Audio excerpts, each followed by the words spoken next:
Accountancy classes में आप सभी का बहुत बहुत स्वागत। आज का टॉपिक आपके लिए बहुत ही इम्पोर्टेंट है। आज हम आपको BRS के जो क्वेश्चन है, प्रॉब्लम है, कैसे आप आसानी से उसको सॉल्व कर सकते हैं, उसका तरीका हम आपको बताएंगे। हम आपके लिए दो एग्जाम्पल लाए हैं। पिछले वीडियो में आपने देखा बैंक रिकॉन्सिलिएशन स्टेटमेंट, जिसको शॉर्ट फॉर्म में हम लोग बोलते हैं BRS। ये 4 तरह से स्टार्टिंग होता है। Debit balance as per cash book, credit balance as per cash book, credit balance as per passbook and debit balance as per passbook. 2 example है, इससे आपको क्लियर हो जाएगा। और जैसा कि आप जानते हैं, कैश बुक में जिसको हम डेबिट करते हैं, पासबुक में उसको क्रेडिट किया जाता है, और जिसको हम कैश बुक पे क्रेडिट करते हैं उसको पासबुक में डेबिट किया जाता है। ये बात आपको हमेशा याद रखना होगा। तो सबसे पहले हम बात करते हैं एग्जाम्पल नंबर 1 का। Bank reconciliation statement as on 31 March 2020। इसमें 3 कॉलम होता है, particular, plus item, minus item. यहां पर 2 चीज आपको बता रहे हैं। एक आपको हम बता रहे हैं debit balance as per cash book, और दूसरा आपको हम बता रहे हैं credit balance as per cash book. 2 चीज आपको हम बता रहे हैं, एक debit balance as per cash book और credit balance as per cash book. तो आपको ये जानना है, debit balance as per cash book का मतलब ये हो गया कि कैश बुक के अनुसार आपका बैंक में डिपॉजिट है, बैलेंस है। तो जब आपको लगेगा कि बैंक में आपका डिपॉजिट है, बैलेंस है, ऐसे सिचुएशन में आप अमाउंट को कहाँ लिखेंगे? प्लस में लिखेंगे। एग्जाम्पल नंबर 1 में आपका बैंक में कितना पैसा है? 3,72,000। ये आपको कैसे पता चला? According to cash book. हर एक फर्म अपने यहाँ अकाउंटेंट के द्वारा कैश बुक बनाता है, और कैश बुक में होता है बैंक कॉलम। अब हम बात करते हैं एग्जाम्पल नंबर 2 का। Credit balance as per cash book. इसका मतलब ये हो गया कि आपका बैंक में डिपॉजिट नहीं है, आपने एक्सेस अमाउंट विथड्रॉ कर लिया है। Credit balance as per cash book का मतलब है कि आपका बैंक में डिपॉजिट अभी नहीं है, एक्सेस अमाउंट आपने क्या किया है? बैंक से विथड्रॉ कर लिया। तो जब आप एक्सेस, जितना डिपॉजिट नहीं है उससे ज्यादा विथड्रॉ कर लेंगे, ऐसे सिचुएशन में इसको हम लोग कहाँ लिखेंगे? यहां देखिए 45,000 माइनस आइटम में। शायद क्लियर हो गया होगा। Debit balance as per cash book का मतलब आपका बैंक में बैलेंस है, और credit balance as per cash book का मतलब आपका बैंक में डिपॉजिट अभी नहीं है, आपने क्या किया है? एक्सेस अमाउंट बैंक से विथड्रॉ कर लिया है, इसलिए उसको हम माइनस आइटम में दिखाते हैं। और जब ये पता चलता है कि बैंक में हमारा पैसा है, बैलेंस है, डिपॉजिट है, तो उसको हम कहाँ दिखाते हैं? प्लस में दिखाते हैं। यहां पर ये पहली बात हो गई। अब दूसरी बात, अगर क्वेश्चन कैश बुक से स्टार्ट हो, क्या मतलब है भाई? यहां देखिए एज पर कैश बुक लिखा हुआ है, और यहां भी एज पर कैश बुक लिखा हुआ है। तो जब एज पर कैश बुक लिखा हुआ है, इसका मतलब जब भी हमको प्लस या माइनस करना होगा तो कैश बुक में करना है। हम यहाँ पर पासबुक में कुछ नहीं कर सकते। क्लियर हो गई मेरी बात? अगर क्वेश्चन का स्टार्टिंग कैश बुक में है तो हम कैश बुक में या तो प्लस करेंगे या माइनस करेंगे। क्लियर है? कैश बुक में करेंगे प्लस या माइनस, पासबुक में नहीं। पासबुक से स्टार्टिंग होगा तो पासबुक में करेंगे और कैश बुक से स्टार्टिंग होगा तो कैश बुक में करेंगे। अब यहां पर देखिए क्या हो रहा है, उसको हम कैसे ठीक करेंगे। पहला है check issued but not present for payment 72,000। ठीक से समझना है। चेक जब भी हम इशू करते हैं तो कैश बुक में एंट्री करते हैं। जब हम किसी को चेक देते हैं और कैश बुक में एंट्री करते हैं तो कैश बुक के अनुसार हमारा जो बैंक का बैलेंस है वो क्या हो जाएगा? कम हो जाएगा, क्योंकि हमने किसी को चेक दिया।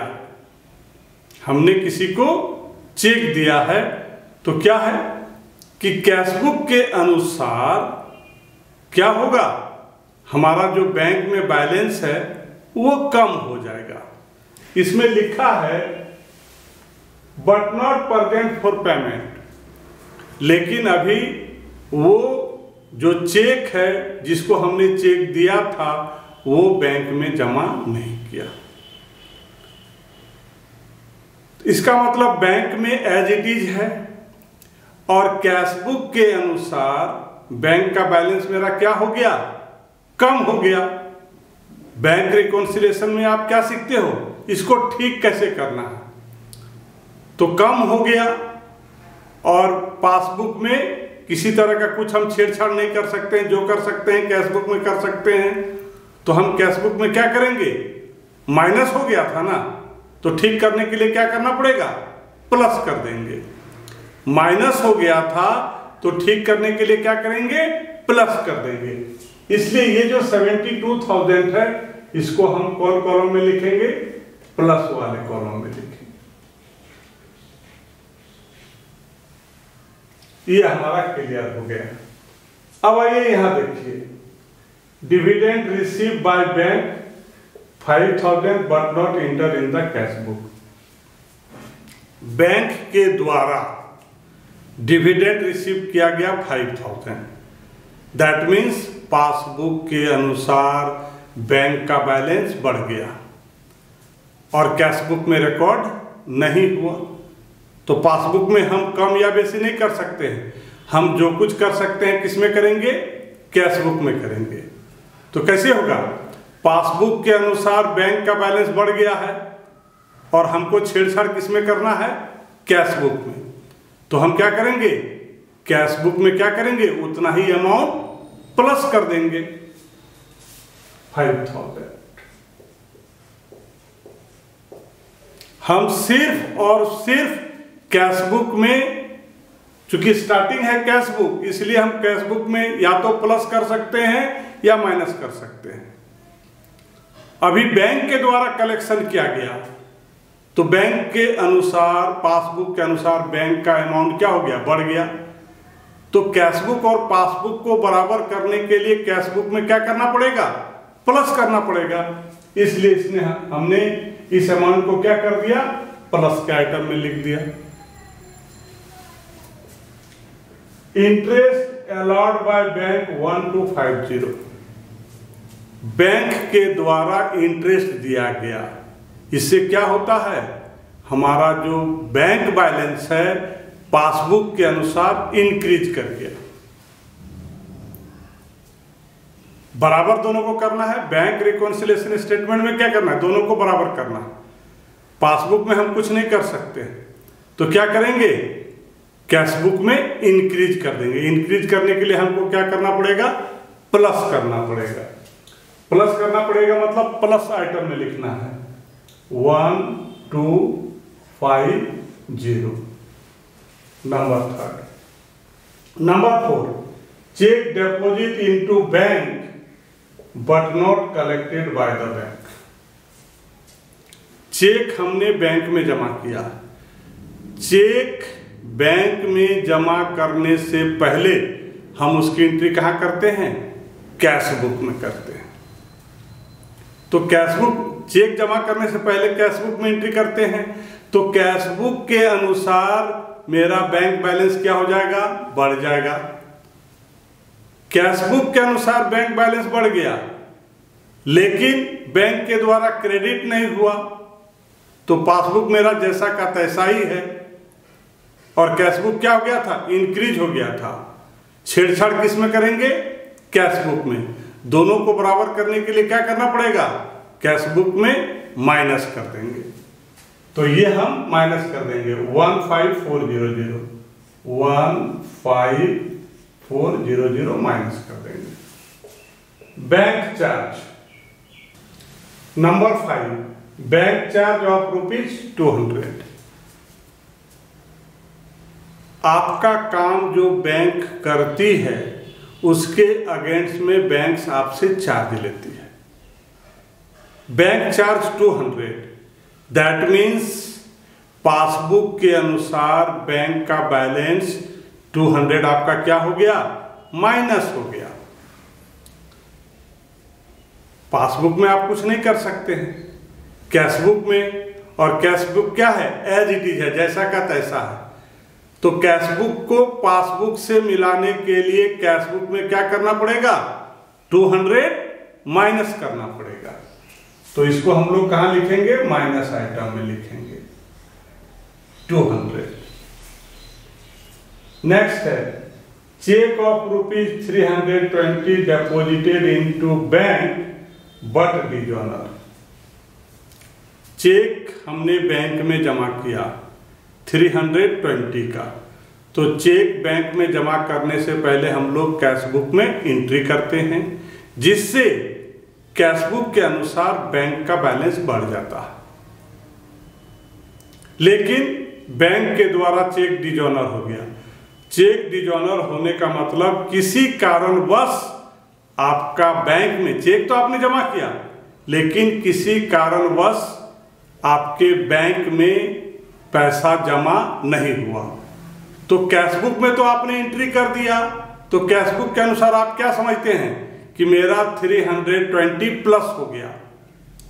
लेकिन बैंक के द्वारा चेक का डिजॉनर मतलब बैंक में किसी तरह का कोई काम नहीं हुआ, तो बैंक तो जैसा का तैसा है और कैश बुक के अनुसार आपका बैलेंस बढ़ गया है। अब दोनों को बराबर करना है। पासबुक को आप कुछ नहीं कर सकते हैं, तो कैश बुक में क्या करना पड़ेगा? माइनस करना पड़ेगा 320।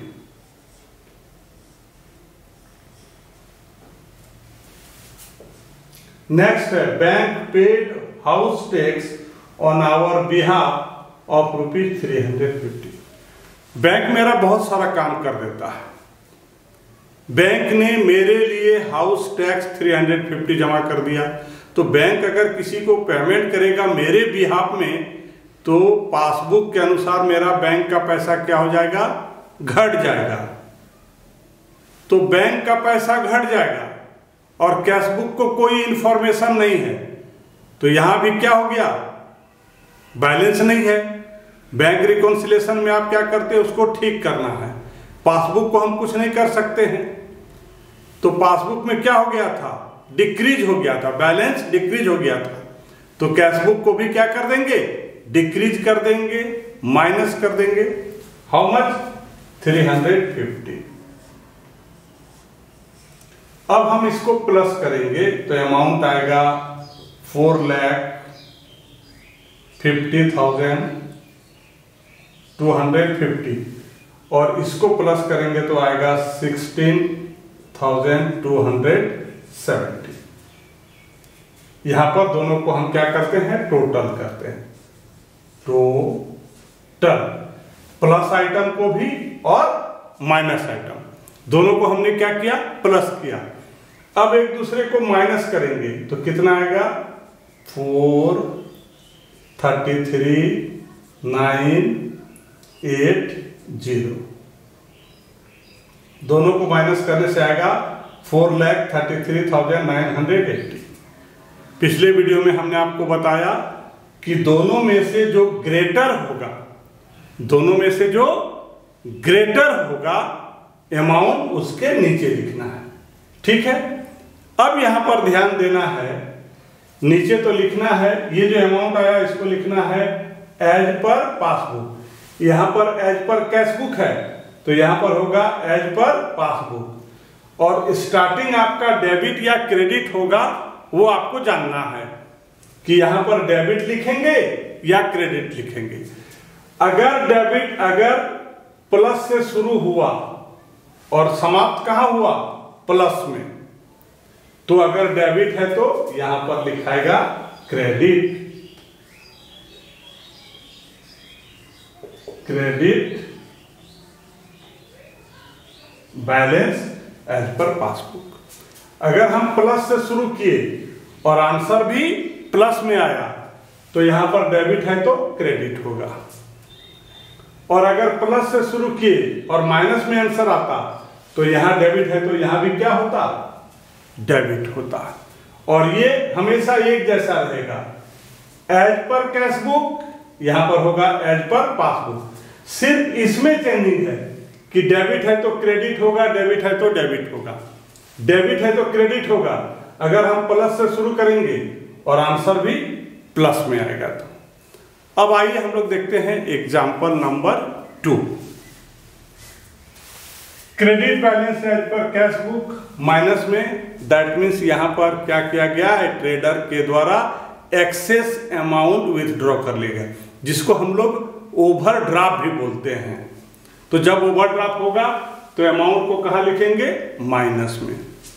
अब ये देखिए यहां पर कैश बुक लिखा हुआ है, एज पर कैश बुक लिखा हुआ, तो जब भी एज पर कैश बुक लिखा रहेगा तो हम जो ठीक करेंगे कैश बुक और पासबुक को ठीक करने का मतलब क्या है, दोनों का अमाउंट को सेम करेंगे। तो हम किससे ठीक करेंगे, कैश बुक से। अगर स्टार्टिंग कैश बुक से है तो कैश बुक से करेंगे, और अगर पासबुक से होगा तो पासबुक से करेंगे। शुरू करते हैं। नंबर 1, एक बिल मेरा डिजॉनर हो गया and debited in the passbook of ₹5000। Passbook में डेबिट करने का मतलब बैंक का बैलेंस कम होना। पासबुक में डेबिट करने का मतलब पासबुक के अनुसार बैंक का बैलेंस क्या हो गया, डिक्रीज हो गया, कम हो गया। इसका मतलब कैशबुक को भी क्या करना पड़ेगा, डिक्रीज करना पड़ेगा, तब ना बराबर होगा। तो पासबुक में कितना डिक्रीज हुआ था, 5000, तो कैशबुक में भी कितना माइनस करेंगे, 5000। माइनस करेंगे मतलब माइनस में लिखना है 5000, माइनस करेंगे इसका मतलब कहां लिखना है, माइनस में लिखना है। Number 2, interest credited in the passbook. और पासबुक में क्रेडिट करने का मतलब पासबुक के अनुसार बैंक का पैसा बढ़ना, इंक्रीज करना। हम पासबुक को कुछ नहीं कर सकते हैं तो क्या करेंगे, कैशबुक को इंक्रीज कर देंगे 1500। इंक्रीज मतलब कहां पर, प्लस में 1500। Cheque deposited but not yet collected. Cheque हमने बैंक में जमा किया, चेक को बैंक में जमा करने से पहले कैशबुक में चढ़ाते हैं, दैट मीन्स कैशबुक मेरा इंक्रीज कर गया और पासबुक मेरा जहां है वहीं है। ठीक करने के लिए क्या होगा, कैशबुक को डिक्रीज कर देंगे। यहां ठीक करना है, बैंक रिकॉन्सिलिएशन स्टेट में कैशबुक और पासबुक के बैलेंस को एक करना है। तो जब हमने चेक बैंक में डिपॉजिट किया तो पहले कैशबुक में चढ़ाया, तो कैशबुक के अनुसार बैंक का बैलेंस बढ़ गया, लेकिन बैंक के द्वारा कोई एक्टिविटी नहीं हुई। अब कैशबुक और पासबुक को मिलाना है तो कैशबुक को क्या कर देंगे, माइनस कर देंगे 7500, माइनस कर दिए। Interest charge by bank, interest charge by bank, bank ने हमसे इंटरेस्ट लिया तो क्या हो जाएगा, पासबुक के अनुसार बैंक का बैलेंस डिक्रीज हो जाएगा। ठीक कैसे होगा, कैशबुक को क्या कर देंगे, डिक्रीज कर देंगे। डिक्रीज कर देंगे मतलब माइनस कर देंगे 18 50। Cheque of rupees issue but not present for payment. तो जब भी हम किसी को चेक इशू करते हैं तो कैश बुक में चढ़ाएंगे, तो कैश बुक के अनुसार बैंक का पैसा मेरा क्या होगा, डिक्रीज हो जाएगा। चेक किसी को देंगे तो कैश बुक के अनुसार मेरा बैंक का बैलेंस डिक्रीज हो जाएगा। तो अभी डिक्रीज हो जाएगा, इसको ठीक करना है तो क्या करना पड़ेगा, प्लस कर देंगे तो फिर बराबर हो जाएगा 111350 11350। Cheque record in cash book but not send for collection. क्या है, चेक कोई हमको दिया, कैश बुक में रिकॉर्ड कर दिए, तो कैश बुक के अनुसार बैंक का पैसा मेरा बढ़ गया और उसको हम बैंक भेजे ही नहीं, मतलब बैंक में कोई एक्टिविटी नहीं हुई, कैश बुक के अनुसार मेरा पैसा क्या हो गया, इंक्रीज हो गया। अभी बराबर करना है तो इसको फिर क्या कर देंगे, डिक्रीज कर देंगे, मतलब माइनस कर देंगे 17,500। Bank charge debited in the passbook. Bank charge debited in the passbook. Bank जब भी डेबिट करेगा मतलब आपका बैंक का बैलेंस डिक्रीज हो जाएगा। पासबुक में हम कुछ नहीं कर सकते हैं, तो कैश बुक को क्या करना पड़ेगा, माइनस करना पड़ेगा। कितना, 500। अब हम इसको ऐड करेंगे तो ये कितना आ जाएगा मेरा, 12,850 आ जाएगा। ये मेरा आ जाएगा 77,350। 12,850 प्लस आइटम को ऐड किए, माइनस आइटम को ऐड करेंगे 77,350। अब दोनों को अगर हम ये करेंगे तो माइनस करेंगे तो कितना आएगा, 64,500।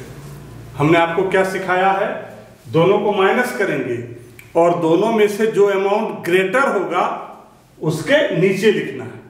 अब आप यहां पर देखिए, माइनस से शुरू किए थे और आंसर भी कहां आ गया, माइनस में। तो यहां पर क्रेडिट है तो यहां क्या लिखाएगा, डेबिट बैलेंस। और ये एज पर कैश बुक है तो यहां पर क्या लिखाता है, as per passbook. Dear student, अभी आप हमसे पढ़ रहे थे how to solve the problem of bank reconciliation statement. आज का टॉपिक यहाँ हम समाप्त करते हैं, फिर हम लोग मिलते हैं अगले वीडियो में। वीडियो में बने रहने के लिए चैनल को सब्सक्राइब कीजिए। आपका दिन शुभ हो। Thank you.